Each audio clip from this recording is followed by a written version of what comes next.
The small town of Willow Creek had a way of watching everyone's life as if it were a slow-moving play, where each whisper, glance, and sidelong comment mattered more than any grand gesture could. And today, all those whispers seemed focused on her, the widow who had lived at the edge of town since the fire that had claimed her husband 3 years ago.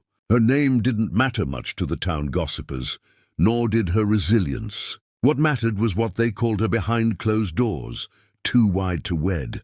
It wasn't cruel as much as it was curiosity cloaked in judgment. She had inherited her husband's small farm, learned to manage the land, raise her children, and fend for herself, all while carrying a figure that the town insisted made her unsuitable for another marriage. And yet she moved with a quiet dignity, her laughter still warm, her eyes still bright, the spark of life undimmed despite the endless mutterings of Willow Creek.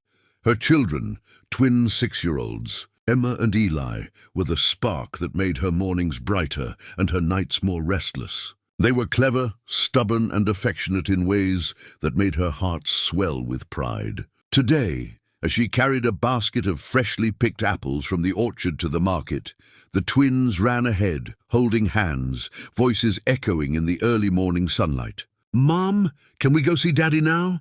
Emma shouted, her curls bouncing like golden springs. "No, sweetie," their mother replied, smiling despite the sharp looks of neighbors who thought she was wandering too freely, laughing too loudly. "Daddy's not coming back, you know that."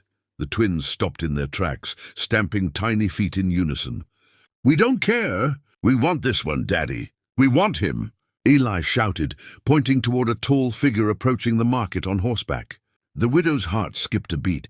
The figure, the new rancher who had come to Willow Creek only a month ago, was strong, silent, and undeniably commanding. He was different from the other men in town. He didn't join the gossip. He didn't comment on her figure, and when he looked at her, there was a steady kindness in his eyes that felt like sunlight after months of winter.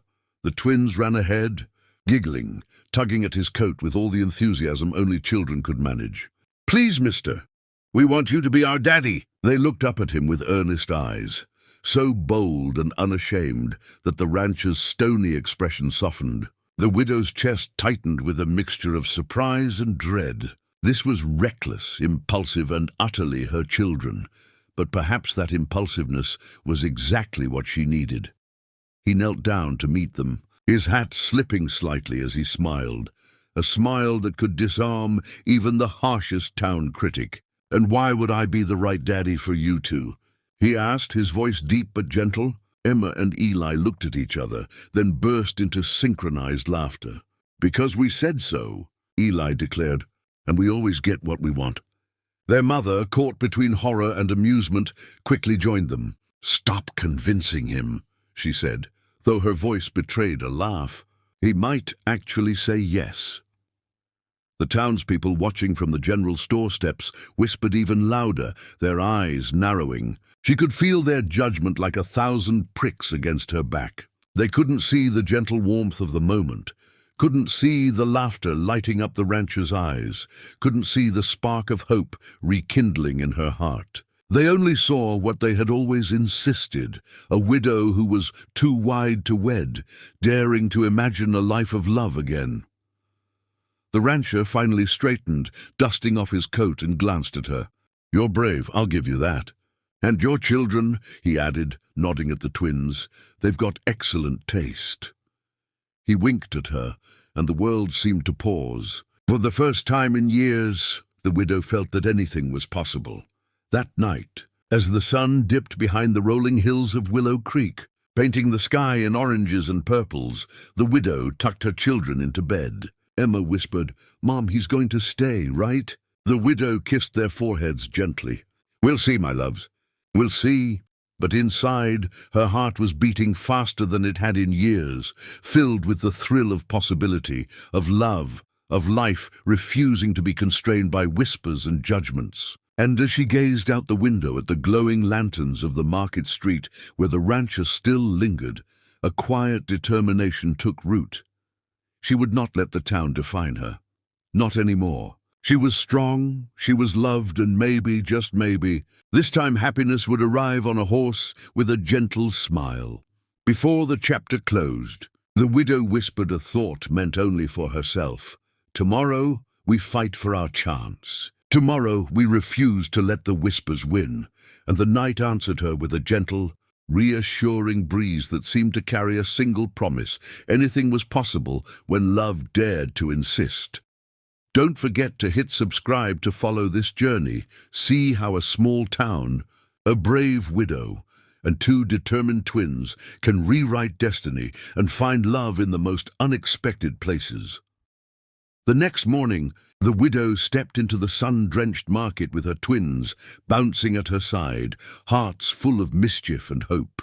The rancher was already there, checking his horse, but when he saw them, a slow smile spread across his face. Emma and Eli ran straight to him, tugging his coat, their insistence echoing louder than any town whisper. "We want you, Daddy!" The widow felt a surge of courage.